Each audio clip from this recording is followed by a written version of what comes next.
Congress party ముఖ్యమంత్రి PCC అధ్యక్షుడు ఎన్టీఆర్ గారి విగ్రహాన్ని ఏ విధంగా ఆవిష్కరిస్తారు, లేదా ఎన్టీఆర్ గారి ఆంధ్రప్రదేశ్ హైదరాబాదు నగరం నడిపొడ్డున ఎన్టీఆర్ విగ్రహాన్ని పెడతారా అని కొంతమంది మాట్లాడుతున్నారు. ఈ రోజు నేను స్పష్టంగా ఒక మాట చెప్పదలుచుకున్నా.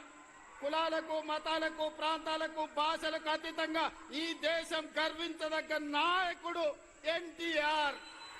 ఆ ఎన్టీఆర్ స్ఫూర్తి హైదరాబాదు నగరం నడిపొడ్డున వారి స్ఫూర్తితో పరిపాలన అందిస్తున్న మా ప్రభుత్వం అమీర్పేట్ చౌరస్తాలో మైత్రి వనంలో ఈ దారిలో వెళ్లే ప్రతి వాడికి ఒక స్ఫూర్తిని నింపడానికి ఈ రోజు వారి విగ్రహాన్ని ఇక్కడ మేము ఆవిష్కరించుకున్నాం. ఇది విగ్రహం కాదు, ఇది ఒక స్ఫూర్తి, ఇది ఒక గొప్ప అనుభూతి. ఒక ముఖ్యమంత్రిగా ఎన్టీఆర్ విగ్రహాన్ని ఆవిష్కరించడం అంటే నాకు జీవిత కాలం గుర్తుండిపోయే ఒక మధుర సంఘటన.